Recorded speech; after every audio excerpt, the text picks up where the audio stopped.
Hello, my Crystal Loves Texas podcast family. The trio is back. The three amigos. Hey, everybody. Hey. We were not here last week because unfortunately we had a death in the family. And the week before that, Rebecca had a death in the family too. And it's just been that season. it's been that season. Yeah. So, but we are really, really happy to be back this week because boy, have a lot of things been going on.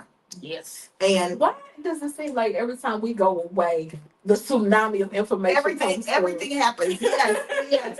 But Rebecca, you are absolutely right. But with some of the things that have been happening of late, we need to really, Kim, get those lights. I don't know what we were thinking. I'm glad this is a live podcast because we can just. I guess you were wondering how come those girls look so dull? What's going on with them?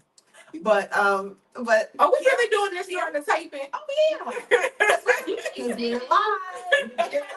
You're live. See how much more beautiful we look, Rebecca.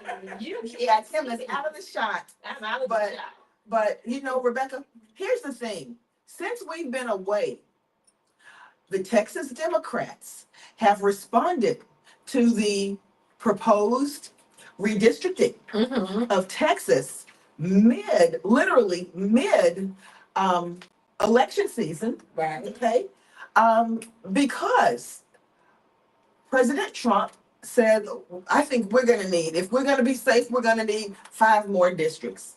Oh, you heard of the news? Remember we said there's been a tsunami of news. Oh, yeah, absolutely. So the latest news from our dear governor. But let me finish. Okay. Okay. 5 more seats. Okay.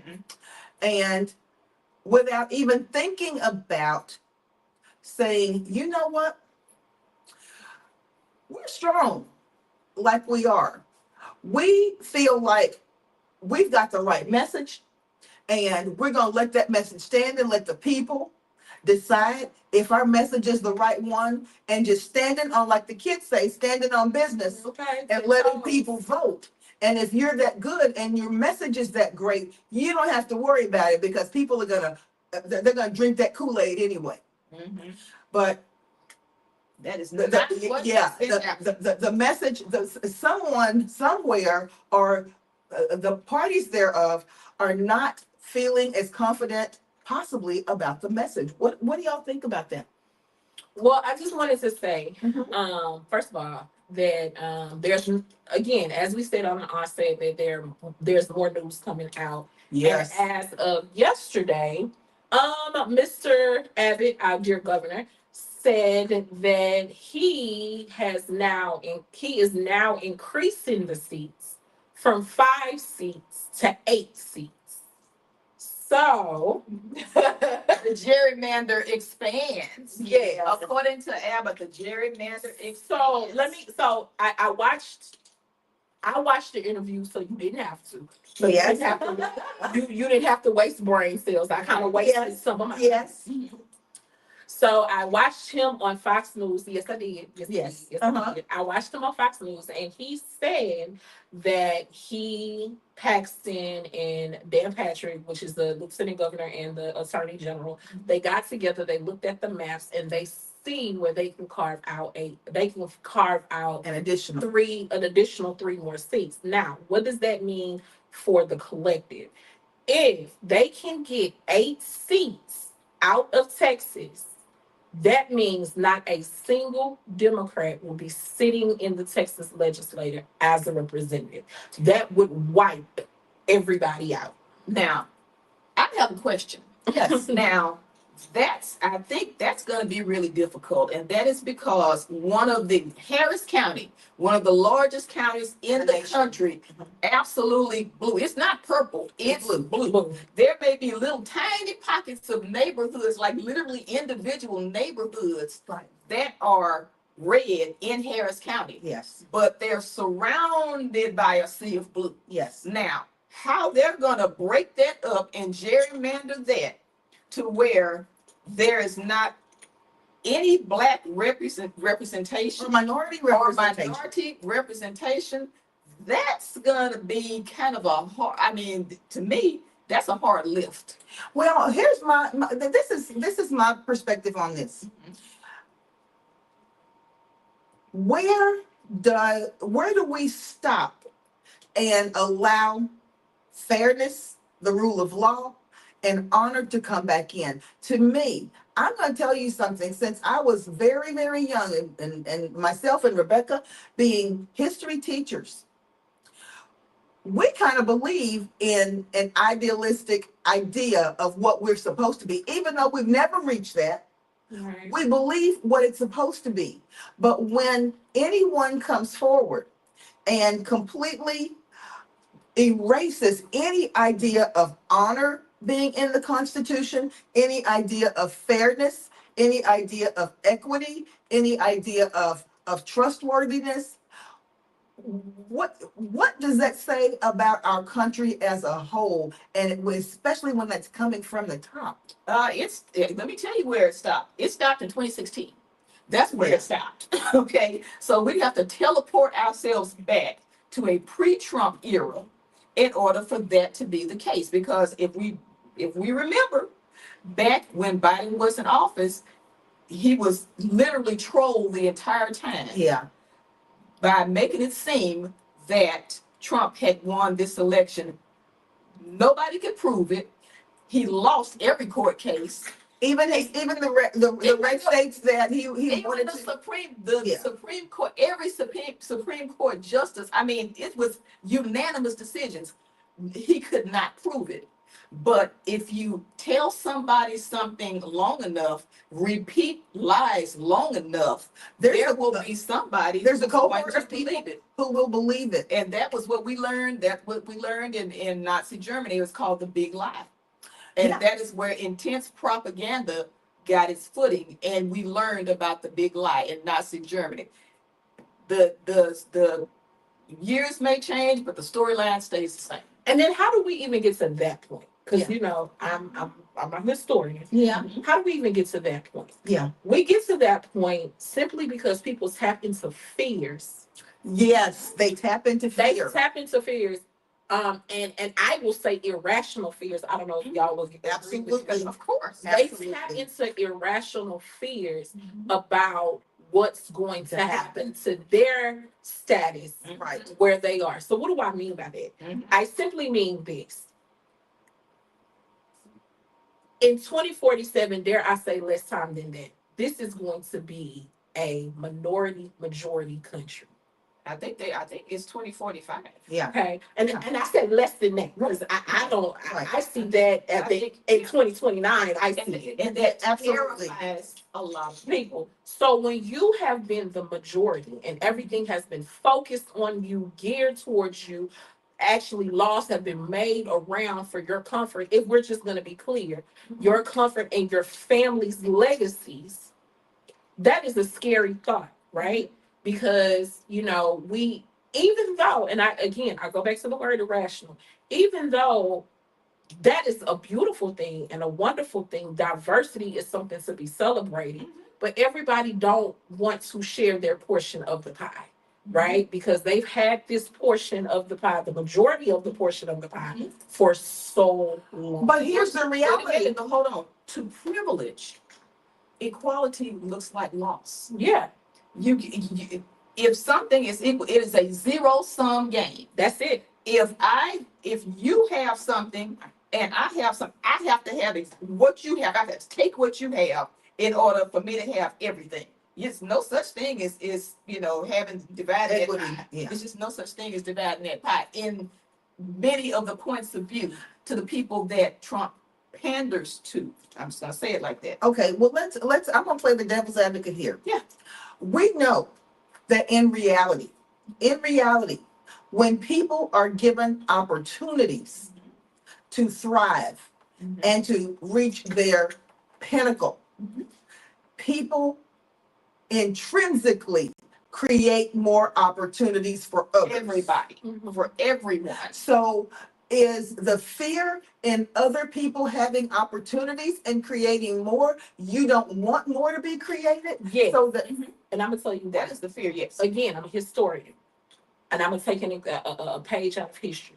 Reagan Mhm. When Reagan came into power in 1980, I wasn't even born then. Right. I voted, but not for him. When Reagan came into power in 1980, colleges and tuitions were free in some instances, and in some instances it cost very little.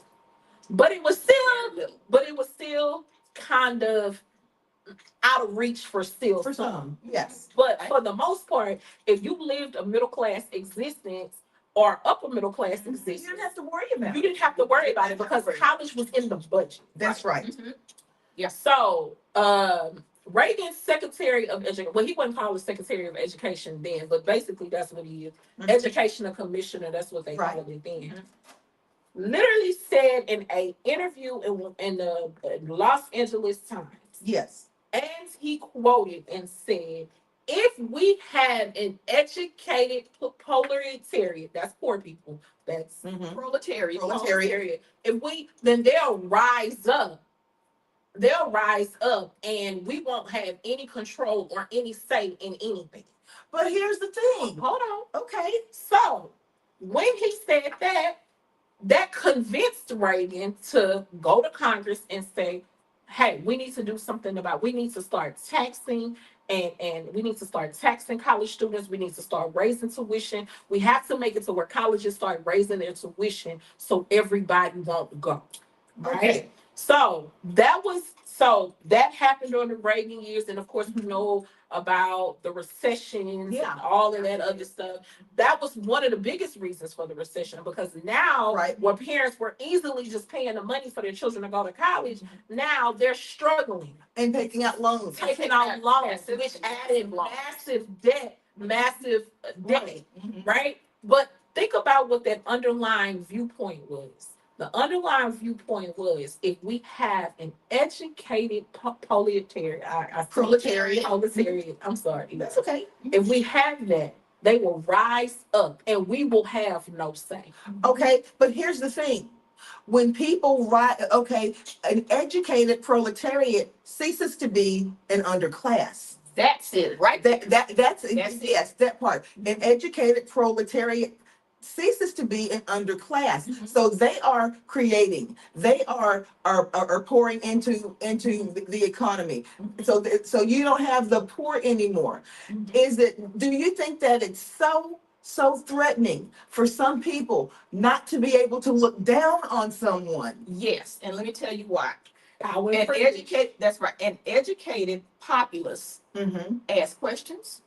They're going to be the ones who are always going to push back. Right. You can't tell them just anything and have them believe it. Absolutely You can't not. tell them, yay, tariffs are going to be paid by China and Or you have don't them need an believe it. education. Or you don't need an education. You can't tell them that Yeah. and they'll just say, okay, well, yay.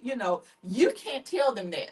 Some people who are educated, who are thinking critically, are going to always question and push back. And they're going to make sure that you're giving them the information and the outcome that you promised. That's right. So, yes, I believe that. And then, there you go. It all goes back to that Lyndon B. Johnson quote. Yeah, definitely does. Y'all know, the quote. I don't have my phone with me. I forgot it. So basically what he said is that no, go quote it. Quote it. Look it up, quote him. I was just paraphrasing. Paraphrase. Look him up and quote him verbatim, because these are the same questions that came up during the Voting Rights Act. Right. When he was pushing through the Voting Rights He was Act. trying to champion When that he was act trying to through. champion that, and the President Southern, Kennedy started. that's right, and the Dixiecrats were pushing back on Johnson. And he really, because if we ever read anything that Johnson did, he was not somebody who was just a super, Liberal. he was not a super liberal champion of But he the promised, underclass he promised to the push through minorities. President Kennedy's. He did. efforts. Okay, And I he have was it. a pragmatist. Yes. Here's what he said. If you can convince the lowest white man he's better than the best colored man, he won't notice you picking his pocket. Hell, give him somebody to look down on and he'll empty his pockets for you. Now, Wow. all that means is that if you can convince someone that merely that skin color was a privilege, merely Yes. skin color, Right. at that point, not education, not hard work, Status. anything that, not status, class, anything. If you can convince someone that the status was only with skin color, at that point, you can get them to follow you off the edge of a cliff. And I want you to think about this. That makes me think about that what's the name of that roast where President Obama was being roasted? Was it and President? Respondents now? Yeah. Yes. And that's when the whole birther thing was born. No, it wasn't born. It came out, it was born before Before that, then. but he addressed it then. Yes. Because they And were everyone trying, laughed. they were trying Because to make it him was- prove. Right, man. The punchline was, Mhm. and I think this was the punchline that made him Trump run for president. Mm-hmm. Obama looked Trump square in the eye, Uh-huh. and he said, there is a difference between you and I, a big difference. I am president, and you will never be." And and the whole room Erupted. erupted. Yes. The whole room erupted, and our resident conservative Dedrick Yes. says that I shouldn't be calling people names, but we already see that we have a malignant narcissist in office. Yeah. A whole room laughing at him, Yeah. and his own people Mhm. were even laughing Right. at him. Yes. That set him off, Mhm. and Yeah. this whole It set that in motion. it set it in motion. Yes. Mhm. And a lot of the decisions that he's making is It's out of vengeance. is out of vengeance. Mhm. He's going around on national TV begging for a Nobel. I have Yeah. been studying Yes. history for 41 years almost. Okay? Yes. I've never seen a world leader, a laureate, anybody of academic Begging. prowess begging for a Trying Nobel. to convince somebody to nominate me. Yeah. They And no one will. Well, No one- the Ukrainian person did, and then he took Took it it back. back. Yeah. So, Yeah. there's that. Yeah. But here's the thing. His game plan was actually very smart. Not that he's an intelligent man, but his game plan was intelligent because they have seen how well it worked Yes. in the past. Yeah. They saw it. You Work give with some. it. You give someone a scapegoat. Number one. Yeah. You make them fear their scapegoat to the point that if they feel like their scapegoat gets a little bit of an edge or gets ahead or even just does something in their own life and existence to be successful, they're taking And to something- elevate themselves. they're taking something away from you. You make them the boogeyman, you make them dangerous, and you dehumanize them. And at that point, once you get and you repeat it enough, rinse and repeat enough to make enough people believe it, at that point now you have essentially your own little personal cult Yes. you do. who are following a charismatic leader who can say anything they want to say. And that charismatic leader can get as much money out of those people as possible. They will give their last. They will give their last. They will vote against their own best interests. And they will do everything they can to squash those people down who have been dehumanized and villainized. They do their best, even if it means that they go down in flames right next to them. And it's interesting to see that.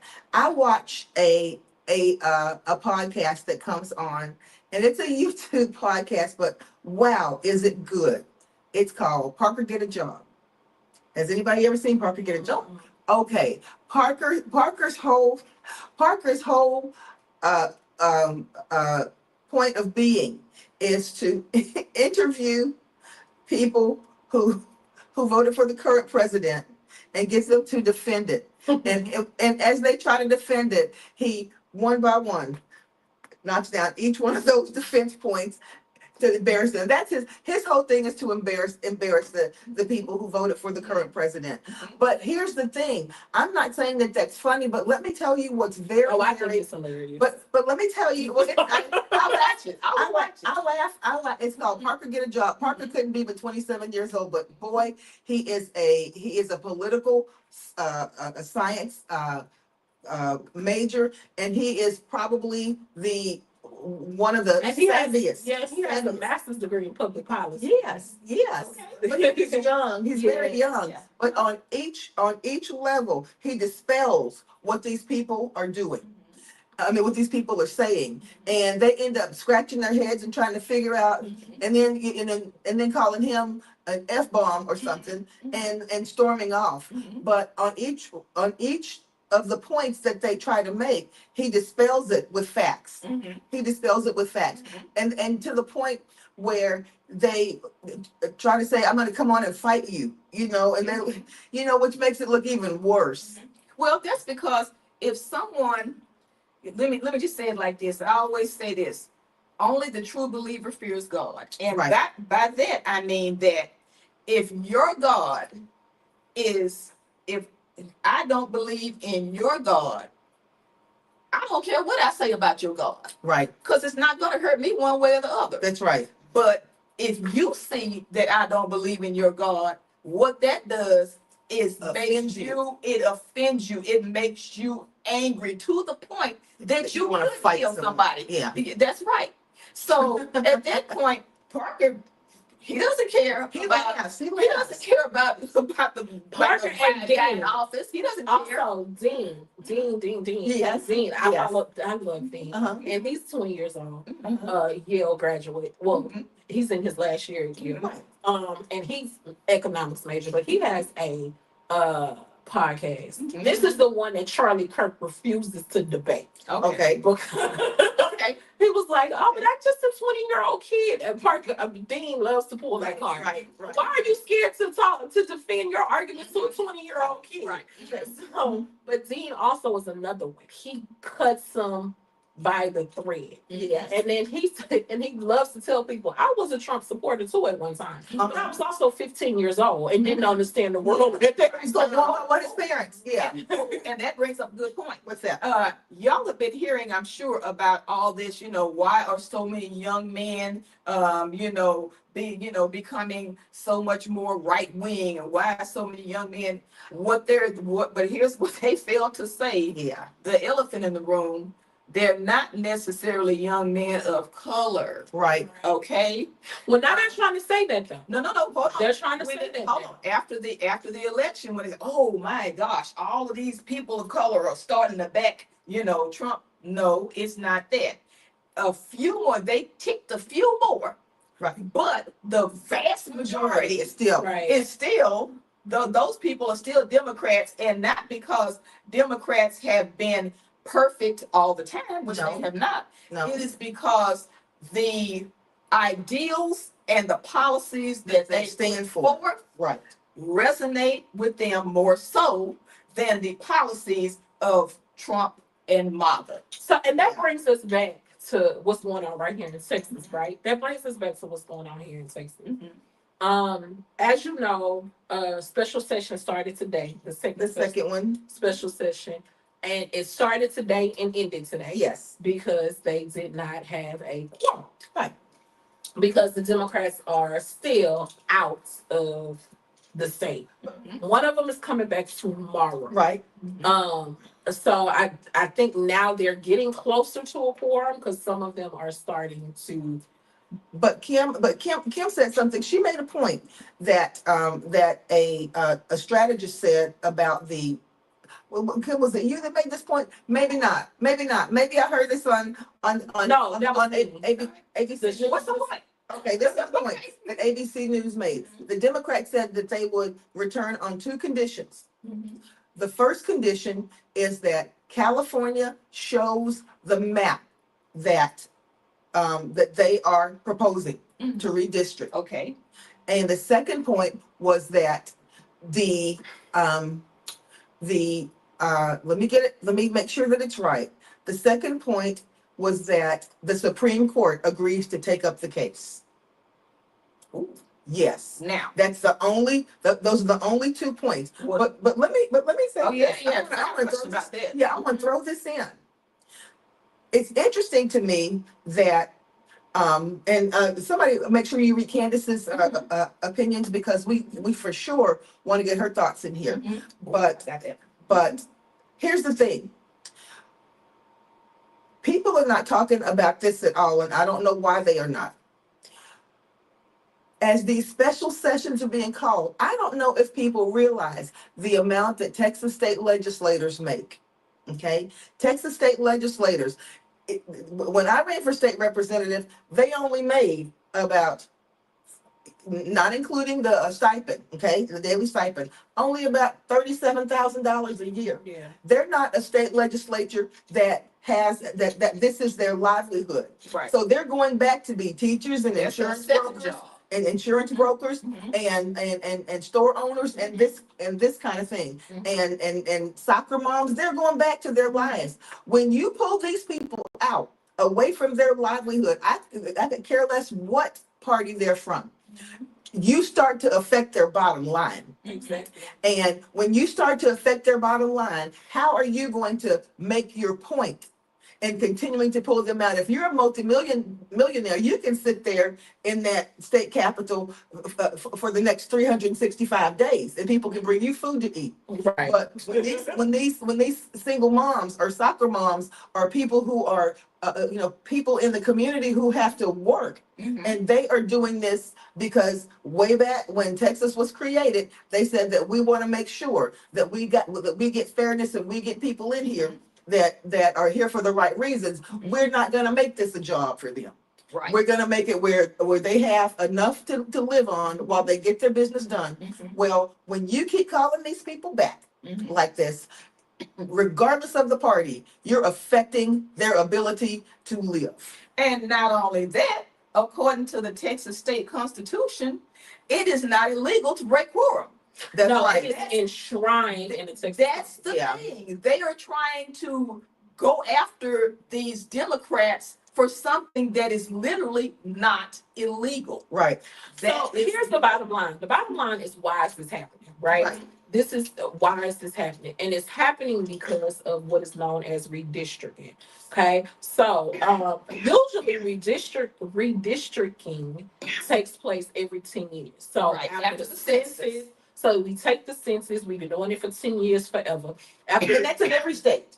Right. Correct. So for those of you that don't know what the census is a count. That's all it is. It's an official count of how many people live in America. Okay. Right, in the United States. In the United States. And they take this. Now the census is done all over the world. It's not just done here, but it's done Right. everywhere. But this is how our census is done. Right. So they take that data, right? And then they take that data, and then when I say they, I mean the federal government takes that data. Then they start saying, okay, we have more people living here. They extrapolate out of that. They extrapolate from the data. Right. And this is how they come up with who represents what district at the state, the local, the state, and federal level. Right. Okay. So if there's more people in an area that's living in an area, so just for instance, to make it a little bit more plain and clear, if there are more people in third ward, Right. okay. We see after we taken the census is they have 15,000 more people they did 10 years ago, since 10 years ago. Okay, so now we're going to take this and we're going to split third ward up. So instead of third ward having one representative in the house, Right. we're going to have another area so they can have another. So everybody can be represented in the federal, state, and local government. So that's just one of the purposes it fulfills. Then you have other purposes like the CDC and Right. you have But here's the thing.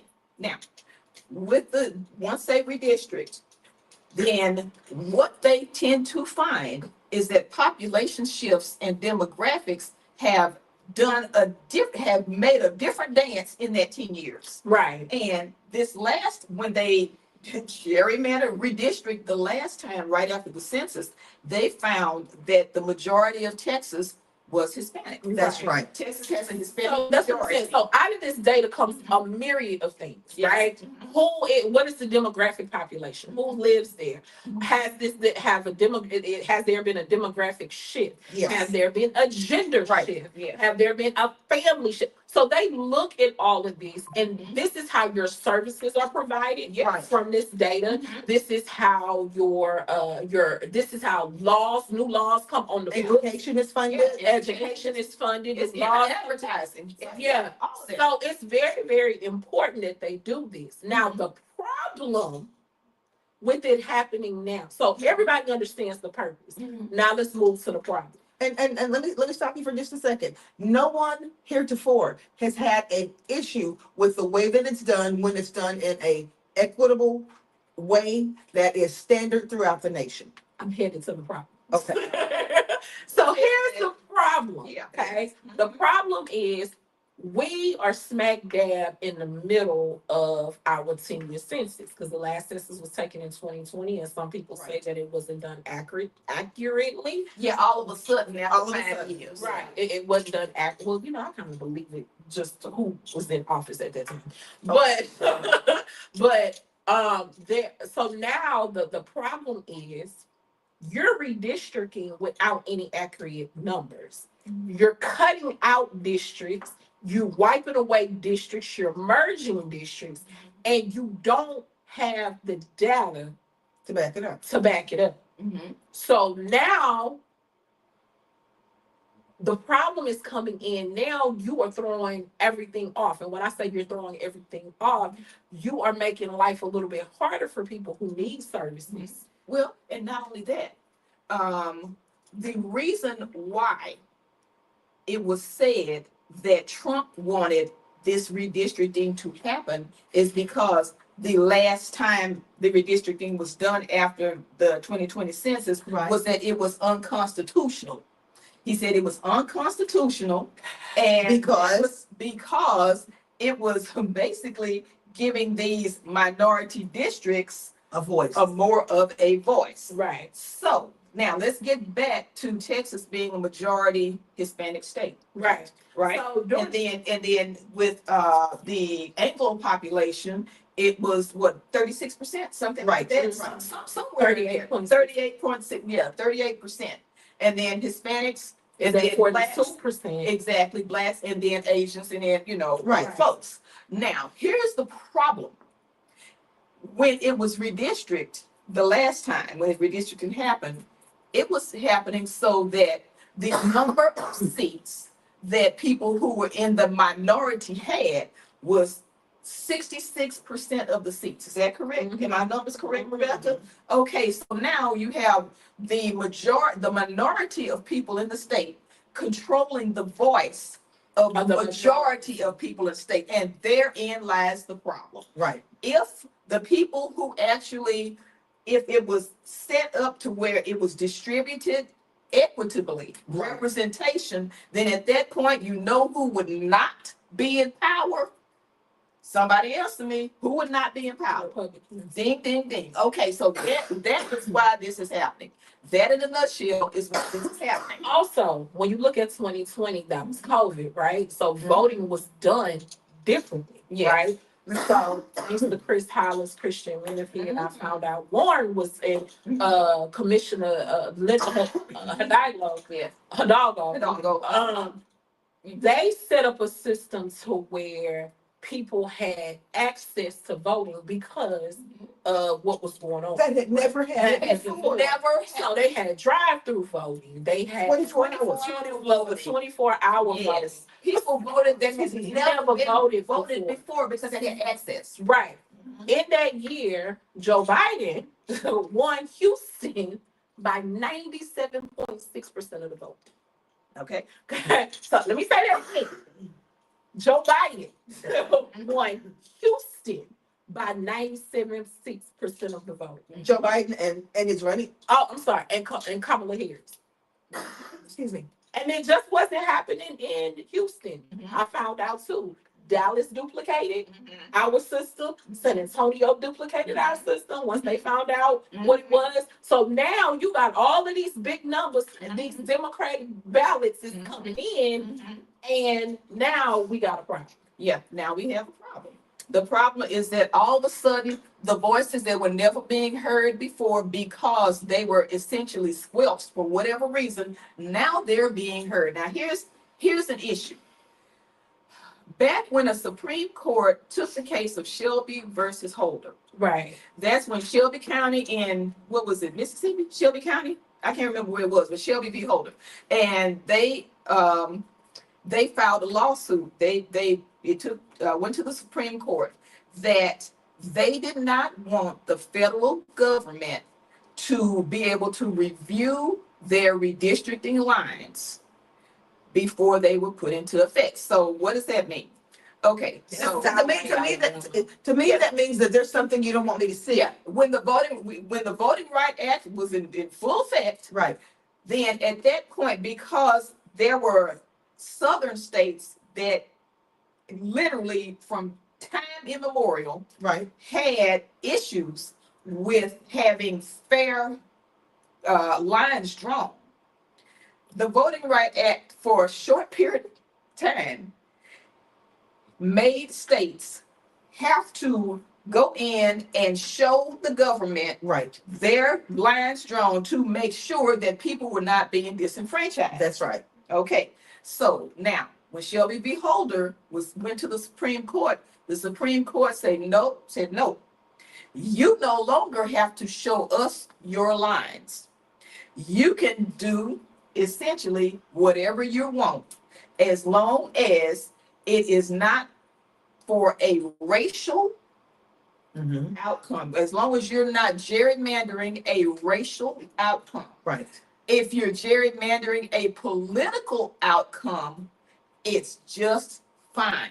You can do that. Wow. Now, what does that mean? That means that all the language that is coming out now with redistricting, especially in the state of Texas, Yes. it is not coming out in racial language. It's coming out in political language because they know that With the same effect. it's the same effect.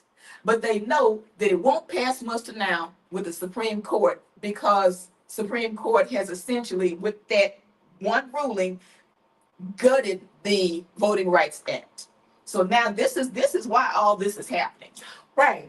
And to take it a step further than that, Mhm. bringing it back to Texas, this is why, well, the question was asked to Dan Patrick. Oh, God.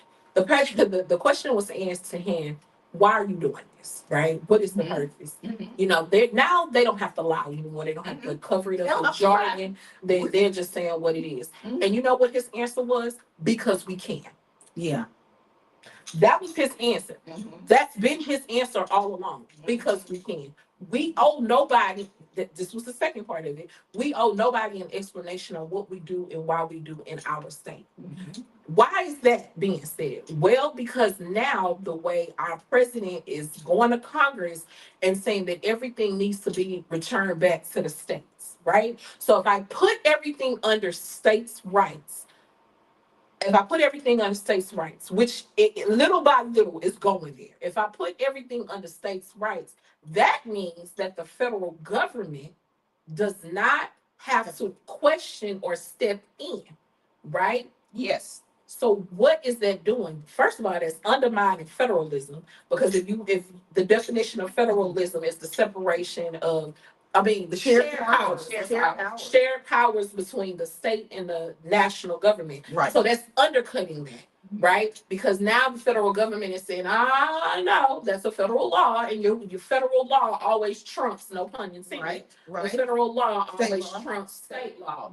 So now they're having when I say they, I mean the federal government and the executive branch. Right. Let me be more specific, which is the president and the vice president, more so the president, Right. is trying to push everything to the states. Because if I push everything, the prevailing view is if I push everything to the states And I have the states in my hand. and I have the states in my hand, I don't have to answer to the federal government. Herein lies that problem. Mhm. We pay taxes Mhm. to the federal government.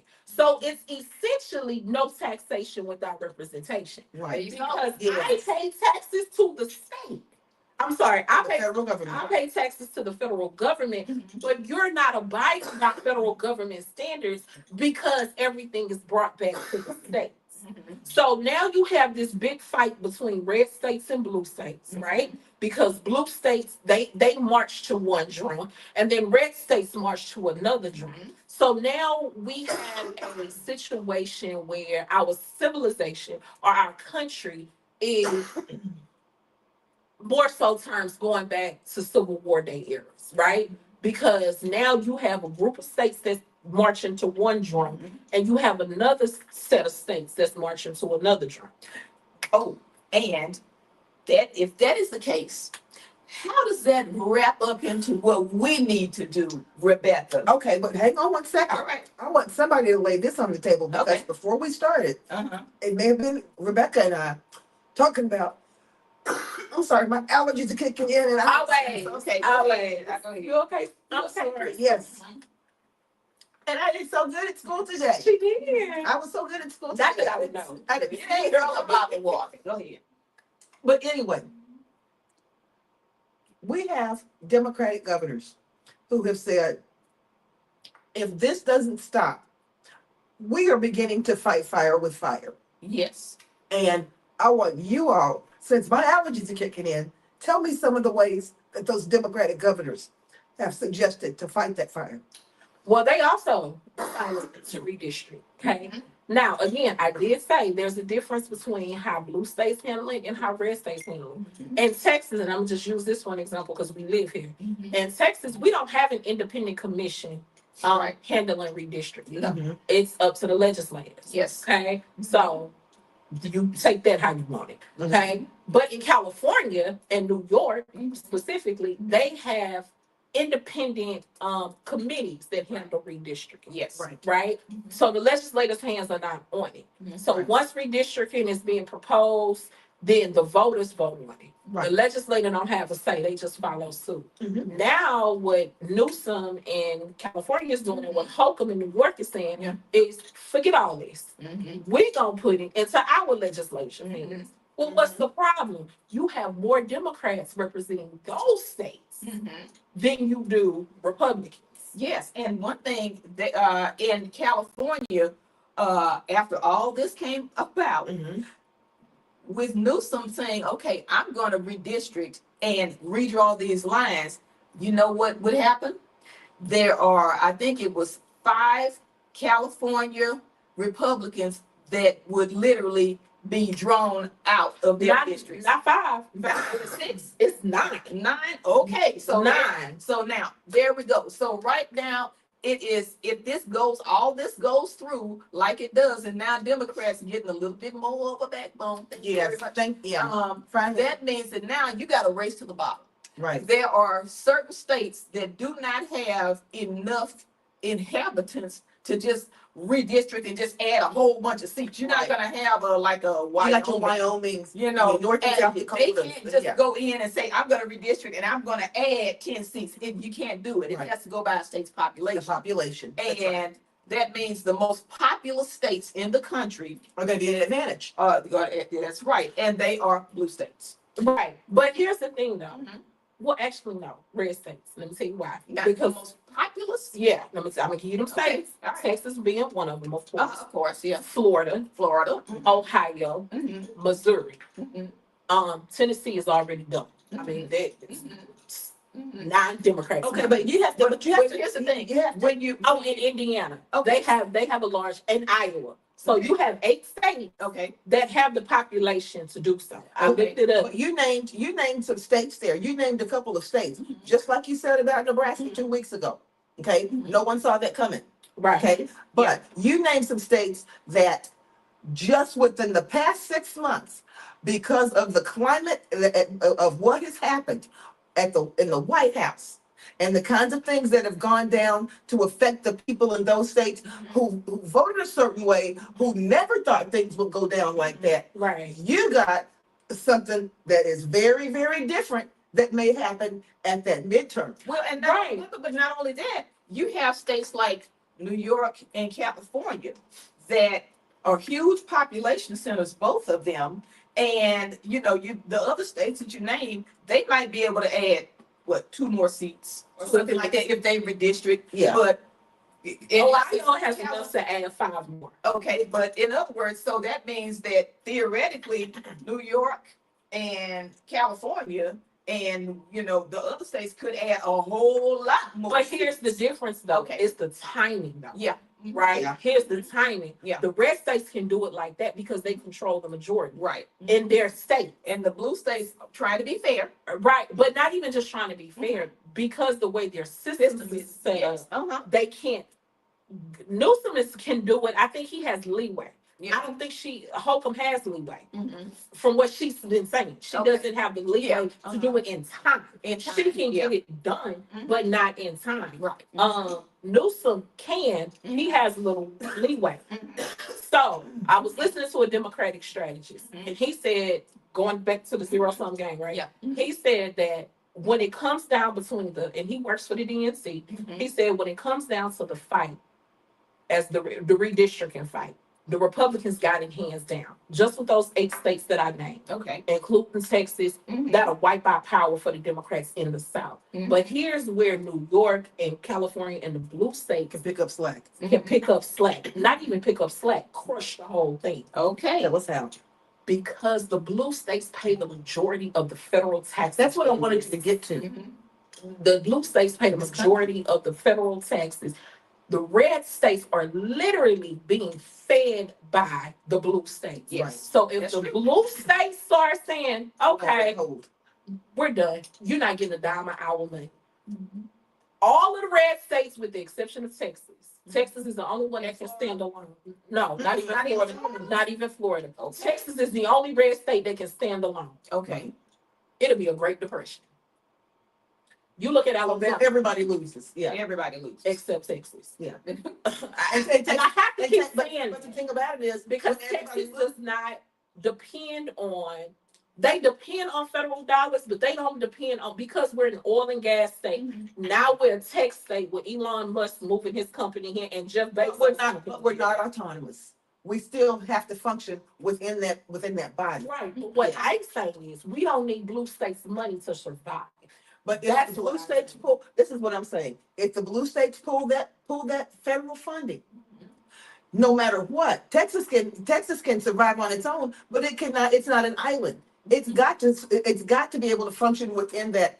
And I'm gonna tell you this, I don't know a whole lot of Texans who are magnanimous enough to say, okay, well, because we have so many, wonderful things in Texas, we have a lot of money coming in, we're gonna fund our red state brethren. Oh, Oh, yeah. absolutely not. In order to make this, and No. to At that point, it becomes every man for itself. Right. Yeah. And that's another reason why the focus is so much on Texas, because Texas alone, when I say they don't need the federal funds to survive, we just don't, because we got tech here, we have oil and gas here, and it's been keeping us afloat forever. Now, the other red states, when you look at a state like Alabama, 60% of Yeah. the state's revenue that comes from Alabama comes from the federal government. Who pays into that federal government? New York, New West Jersey, Virginia. California. They pay into that. Yeah. So all it takes, so yes, I hate to be the one to say it, the red states got the power. They can wipe out Democratic power, but the blue states got the power of Got the the money. purse. Yeah. And the power of the purse trumps everything else. And I guarantee Yeah. you, if this is a race to the bottom, Mm-hmm. and this is my thing with the southern states, you playing with fire. Right. Because you ain't got no money. Right. Yeah. Well, there you go. You don't have a leg to stand on, because if these blue states say, and you're right, it's illegal technically because of the Civil War and some of the laws that came Right. out of that. Mhm. It's illegal for blue states to say, no, we ain't paying. But at the end of the day, our legalities are out. That's right. Yeah, That's right. Yeah. So it has been the course of That's been right. That's been the You know. blueprint for the last, So, And that's since no, November. that's why illegal. That's why when I see our governor get on TV and talk about fairness and the Democrats not coming back and doing their job and doing what's right for the country, what are you doing? It's called hypocrisy. It's hypocrisy. Let's just break that down. Yeah. It's called hypocrisy. Yeah. And he can say anything he wants to, and if people believe it, okay. But it's called hypocrisy, Yeah. and that's just all it is to it. And I'm going to So- swing back around to this. If you are so good and steadfast about what your policies are and how good they are for the country and how we are doing so much better and how people love them, you let people tell you that in the voting box. You don't have to mess with anything. That's right. Exactly. But I believe that's why Abbott is being big chested, because unlike the other, because you notice the other governors in the South ain't really saying They haven't said They anything. haven't said Yeah. except DeSantis, and we are, you know, he insane. But Mhm. if you notice, the other governors have not opened up their mouths. Right. You know, and you would think by now they all would be shooting Mhm. back Yeah. and forth. Yeah. But they Nobody said a understand, word. Yeah. right? Texas can beat us on the chest because at the end of the day, if California, New York, Jersey, all of them cut off money, Right. Texas is the only one that can really sing, Yeah. right? So Abbott can beat his chest all day. Mhm. Yeah. The And he's not going to try to attempt to self-fund all those poor states. No, he's Guarantee not. that's not gonna happen. That's not. That is not gonna No, because the residents are not, the citizens of Texas is not I'm gonna. not gonna stand for it. That's Right. right. You already got us in this mess and That's you right. want us to share revenue? Yeah. No, that's not how that's gonna work. Right. But that's what this is all, it all boils down to a power game. Mhm. Going back to our president, the conversations that we're having now, he doesn't understand any of this. So Either he doesn't understand it he doesn't care. or he doesn't care. And I'm gonna say it's both. Right. You know, you have somebody who's in office who just has no idea about constitutionality, has no idea what the other states are dealing with, has no just Mhm. Who doesn't have a touch point with what regular Americans are dealing with. right, Right. And like you said, truly doesn't care. right. And so many of these things, what he wants to do is he wants the president, I'm not gonna say our president, I'm gonna say the president is trying to do his best to make everything conform as much as possible to his will and his thoughts of how things need to be. The BS bill, Right. the Project 2025, that kind of thing. Now, here's the thing. This is what we have to do. We as an electorate have to wake up. And that is because in the last election, 77 million people voted for Trump. Right. 75.5 million people voted for Kamala. This was not a landslide, okay? Yeah. And that was Yeah. a medium-sized Texas city, okay? But Yeah. And Trump got less votes. Let's add this. He got less votes this time than he did last time. But here's the thing. Here's the important thing in all of this. And I said it before and I've said it again. 90 million people said it out. Right. 90 million people said it out. And this is something that Beto O'Rourke said about Texas. Texas is not a red state. Texas is a non-voting state. Right. When you vote, when he ran for governor, he lost by 900,000 people. Yeah. Texas is a non-voting state. Right. It's almost a state that has given up, saying that, well, they're just going to do whatever they want to do. No. I'm going to tell you. so. I don't think so. Let me tell you how. Okay. And I'm going to speak from the perspective of what we've learned about teachers. Okay. When people, for a long time here in Texas, we've been very comfortable. Yeah. Under Obama, let's tell it like it is, whether or not people want to come forward and say it, Mhm. whether or not they like Obama or they don't want to give him credit.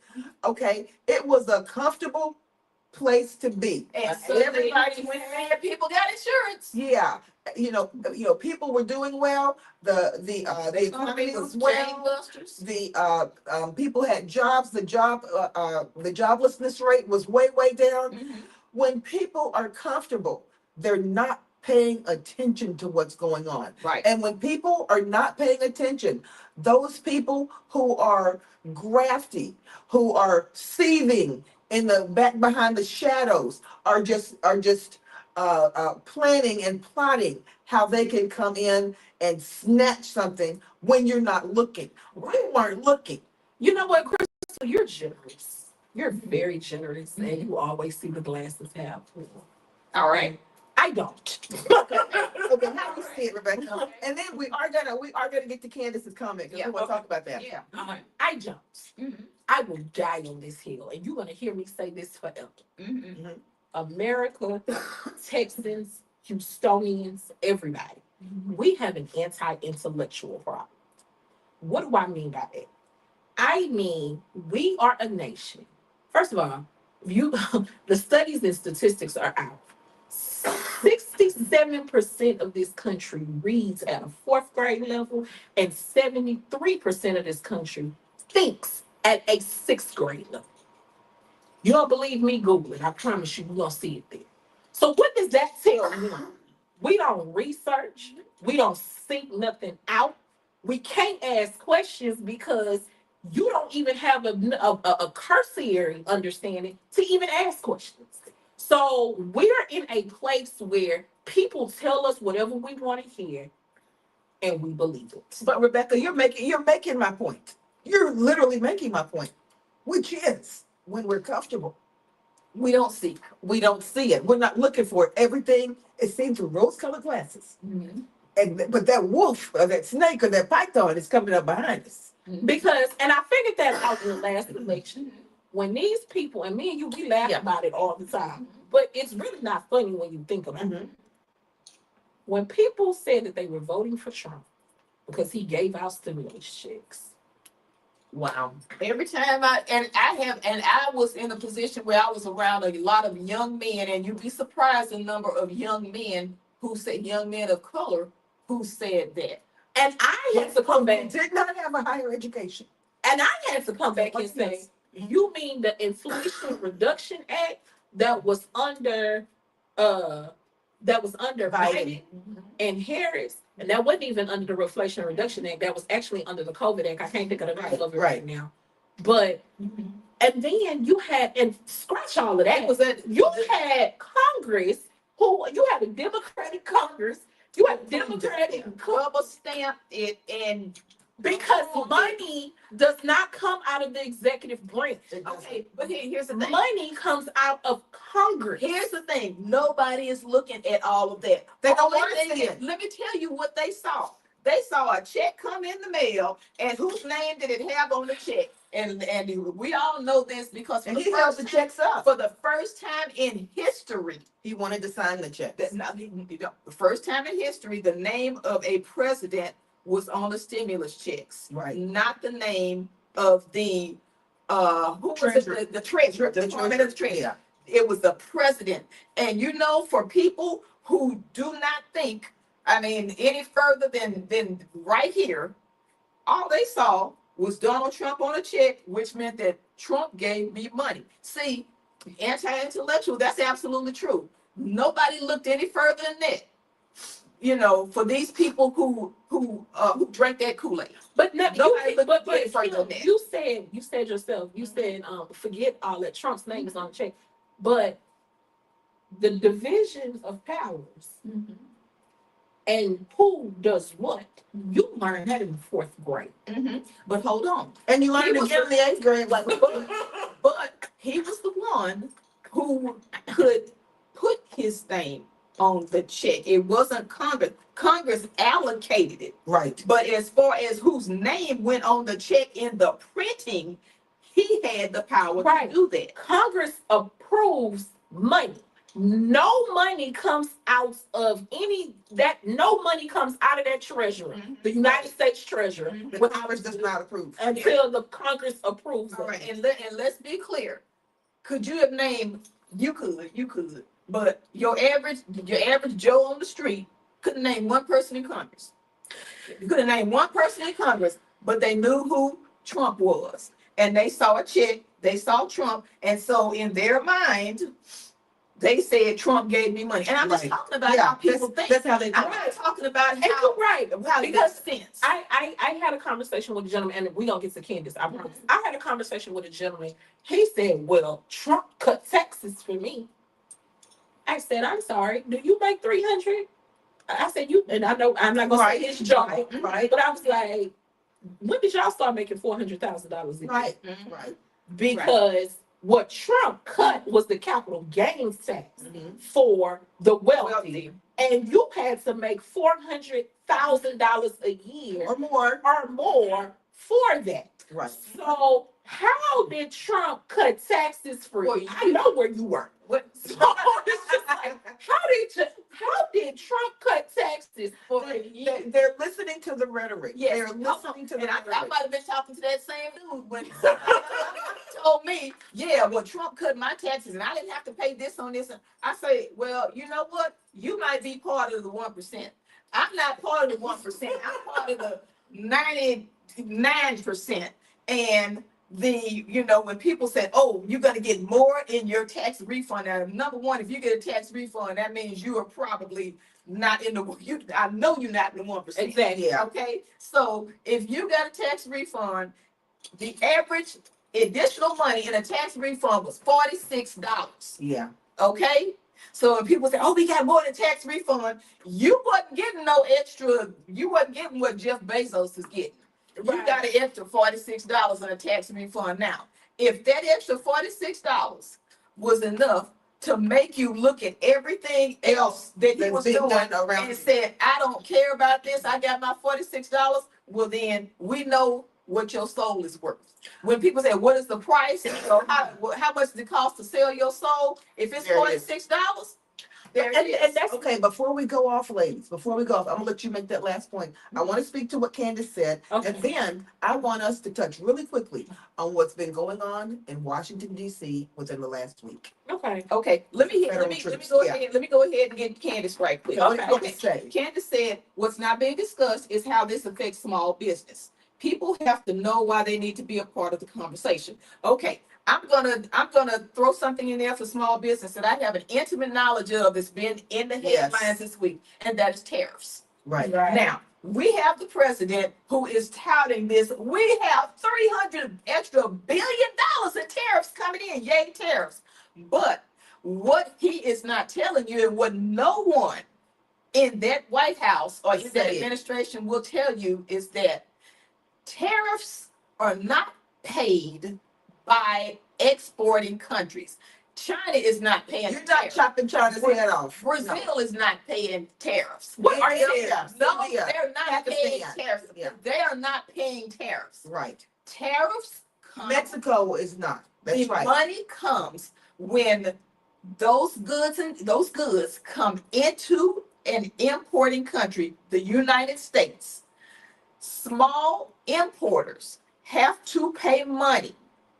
They have to pay a duty Yeah. to get those goods out of customs. Tell them about our story. And Even as a when small, they small get those, importer. yes, when they get those goods out of customs, they have to pay for those goods to be imported into the country. They will stop them right there They at will the, stop at them. the dock. That's right, at the dock, in the airport, or however your point of And entry.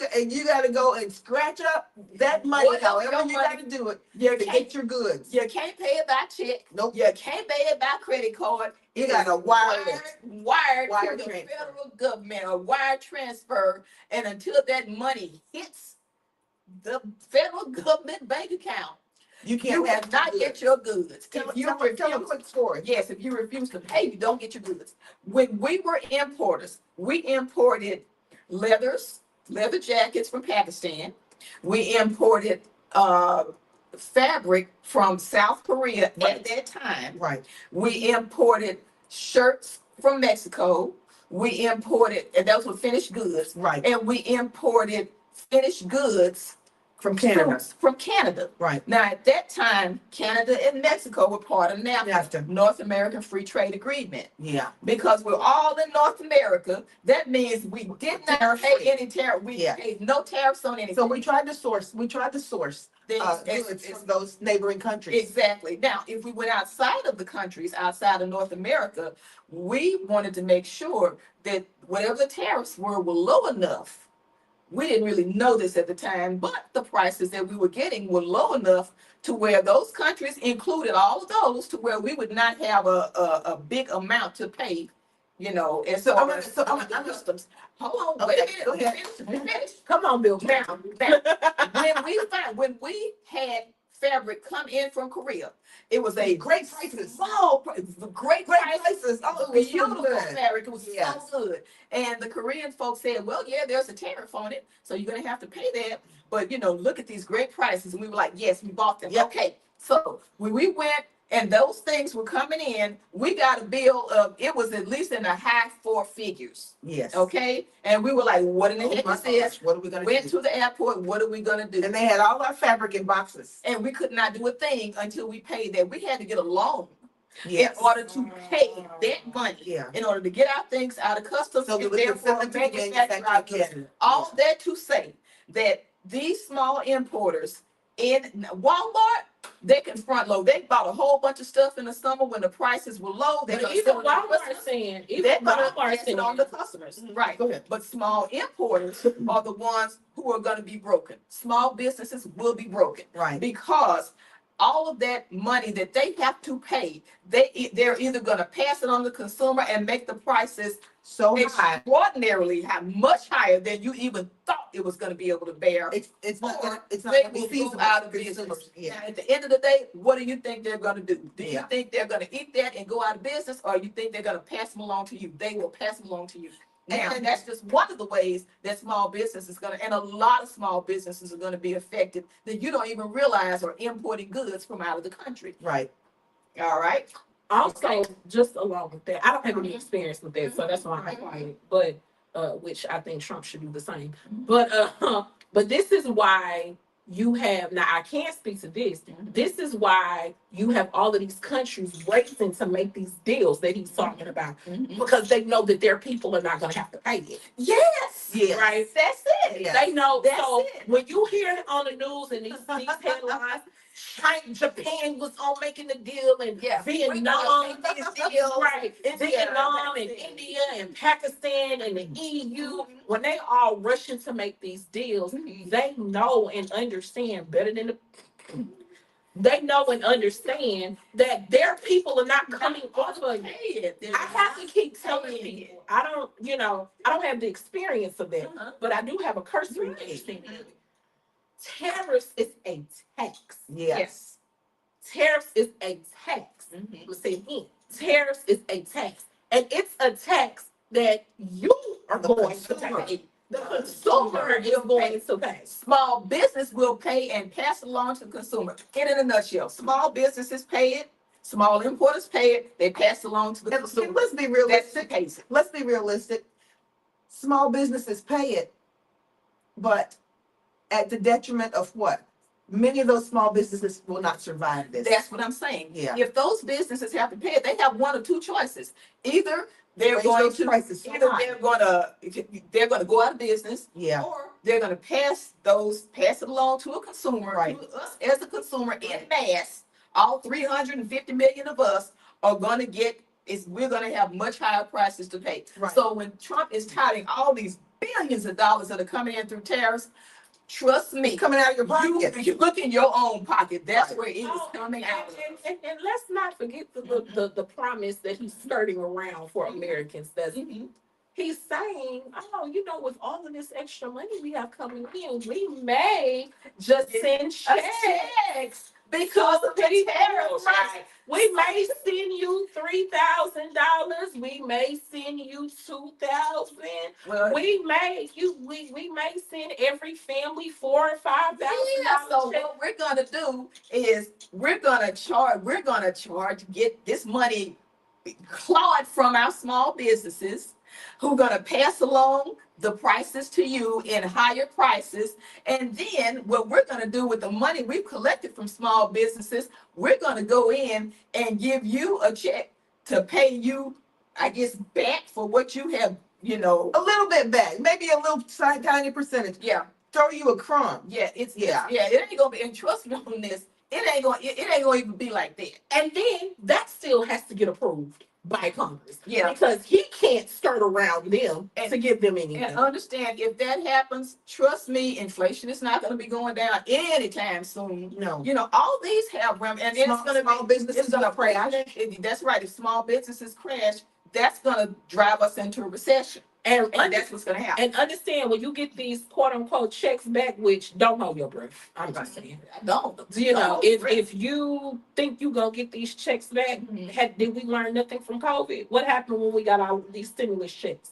What happened to the prices of everything after we got these stimulus checks? They went up. Well, prices went up during COVID because of the supply chain all over Right. the entire All the world. It Right. wasn't just the No. But I'm just saying, just taking a page from that, of course. Mhm. But when you get checks back, Mhm. right, people are going to drive prices up more because now you have the funds to pay for it. Yeah, and just understand this. All this tariff money Trump is talking about is coming from importers into the United States. It's coming from those people. It's not coming from other countries. If the US puts 140% tariff on China and China puts a 5% tariff on the US, that's because they know that when those goods are coming into China, their importers are only paying 5% more. Right. US importers are paying 150% more. And let's That's be- how it works. And let's be real. It's not an equitable. It's not an equitable trade the way the way that the U.S. and China trade, simply because their products over here are at much greater demand than U.S. products Oh, are over there. now that comes You know, into the second part of the thing. you know, they're not clamoring to buy Fords Yeah. and GMC trucks. They're And not. for what? Because all the parts come out of their factories. Thank you. And this is part two. When those items come out of those other countries, Yeah. The things that we have over here, let me just put it in a way that everybody can understand. It is no way in the world at this point in our economy right now that any manufacturer in the US can make a dress that Temu can sell for $10. I know. I That's shop at TV. That's bottom line.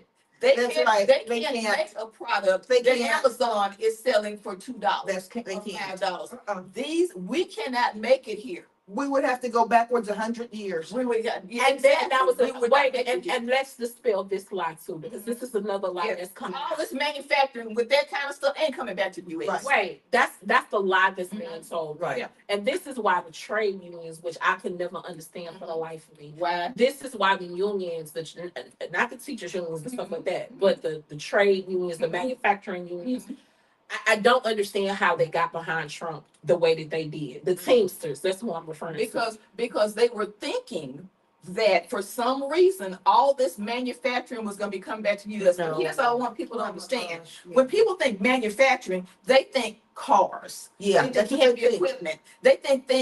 They think something where people are going to be paid $30 and $40 an hour. They're not thinking about buttons and zippers. That's right. To stand Yeah. at a belt all day long. Right. That's what they're thinking. And here's the bottom line, even with that. And I always say, Crystal and I laugh about this shit all the time when I brought this up. All of this stems, this is businesses' fault, not small business, Right. but this is corporations' fault. And I'm gonna tell you why this is their fault. Because they wanted to outsource their companies for cheaper labor. Absolutely. Okay, so businesses started eroding in the United That's States capitalism. under globalization, right? Because they found out I can Right. go get cheaper labor in Right. all of these third world countries and these factories And, and and, all and a that better product. at a better product at a faster Faster, rate. Better, faster, cheaper. Better, faster, cheaper. So now you have this where now you got all kind of companies, American companies all around the world now. They never saw the unintended consequences, right? The unintended consequence of all of this was immigration, because Yes. the business center, now you're doing business, you're doing American businesses overseas. Right. Okay, they said the number one, when I say the government is saying the number one language spoken in the business world around the world is English. So you now have a whole westernized culture. We Right. talk about cultural diffusion all the time with our kids. Now all of these countries are starting to adopt Western ways. Right. For not 100%, but they're But starting enough to do business. but enough to do business. Right. So the Western culture is being fed all around it. That's the unintended consequence of globalization. Right. So now, do you think these companies now that they start to see how much money that they are bringing in and all of this other stuff, do you honestly think now that they're going to continue to work for pennies and scraps when they see now that we have internet, now that everything is global, the world is more smaller. So Right. now they're seeing, oh, this is what they get paid for in the West for what I'm doing here. So what do they start doing? Well, They start demanding. Well, but so many of these countries that do a huge amount of manufacturing, their ace in the hole is the fact that they might have 1 billion people. Okay, they're gonna always have a class of people who will be able to work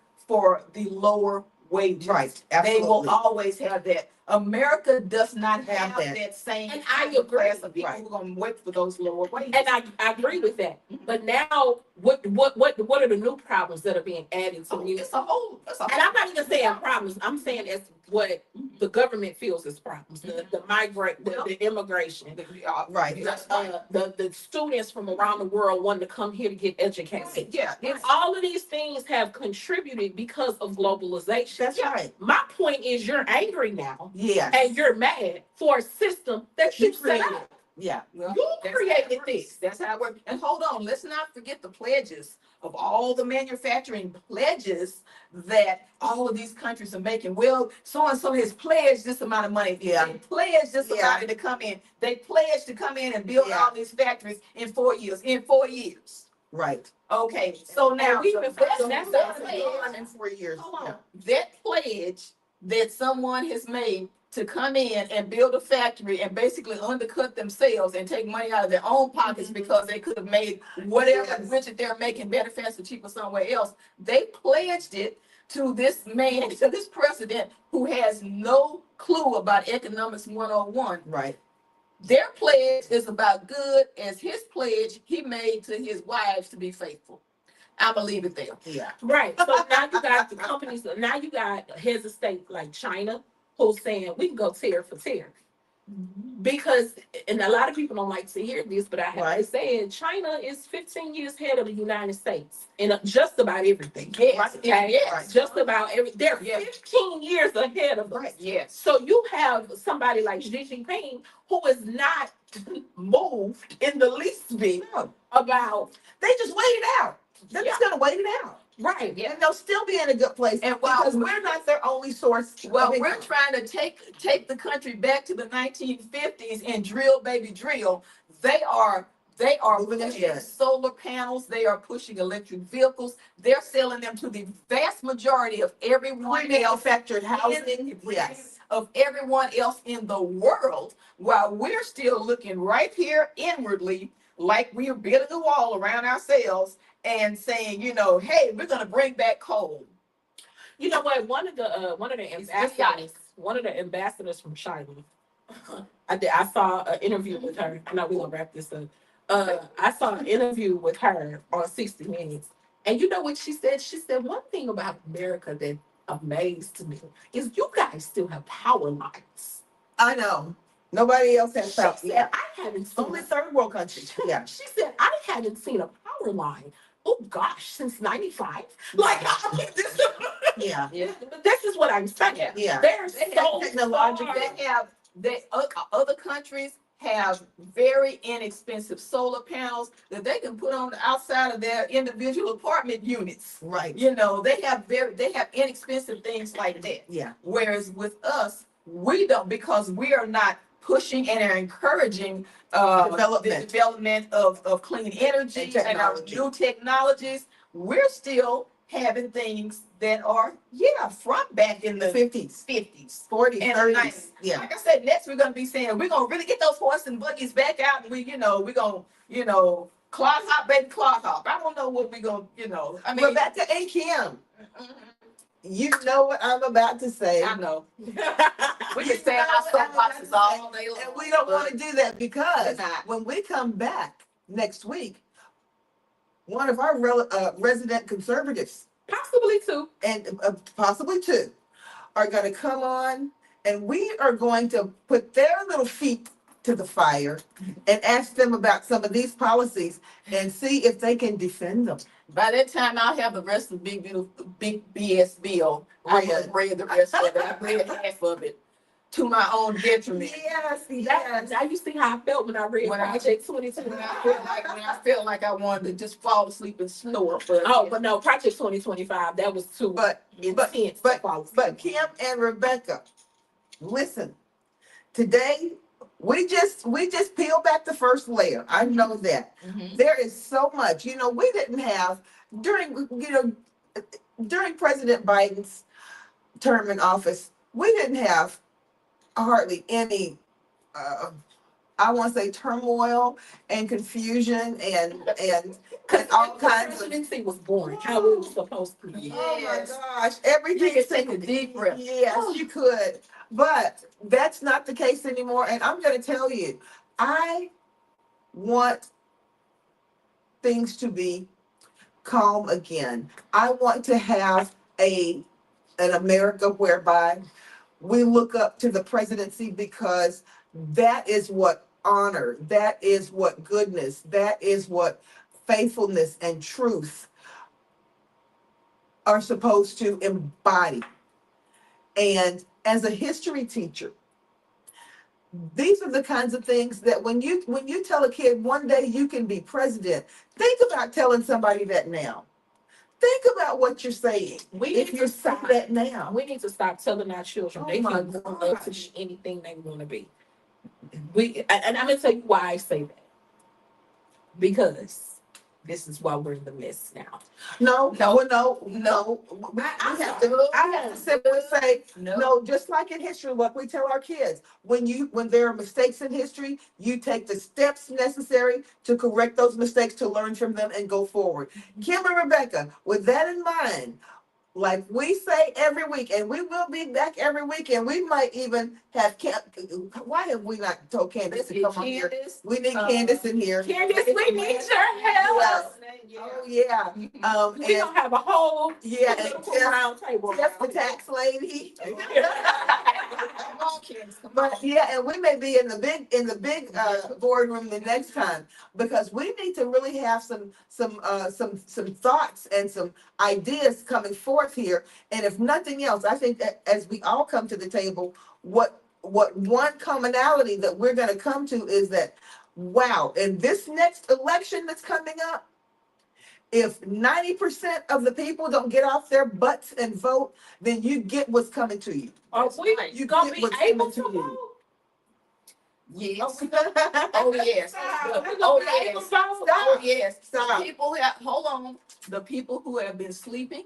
Yeah, it's are time to gonna wake up. Wake up. It's time to wake up. That sleeping giant is gonna wake up, and it's gonna surprise everybody. Even some of those teachers out there that I teach with, who say, I never vote. Oh my gosh, these are teaching our I'm children. apolitical. I just don't vote. I'm apolitical. You But know, you know because what? nothing's gonna be any different anyway. I have teachers that say that. When it's Yeah. coming directly out of your pocket, not just theoretically, but directly out of your pocket, you'll wake Because up. I need teachers to understand this You too, wake and then up. we can really go. I need teachers to understand. There is, and I want every teacher under the sound of my voice to hear what I'm saying. Okay, there is a play that's at work right now to get you out of your classrooms permanently. Okay. And you discuss that on the next. No, I am. That I want y'all to understand what I'm saying. Mhm. There is a permanent game plan to get you out of your classrooms permanently. And the new game plan is called AI. Now they are, when I say they, tech people and everybody else are saying now that the only thing a teacher is going to be useful for, hear me when I say this, the only thing that a teacher is going to be useful for is babysitting. Because AI is going to do everything else. They are trying to program it now to that point. There are some. So keep that in mind. And see you soon. All right. Like we say every week, we can do it. Guys, Bye, we'll guys. see We can you. do it. Goodbye.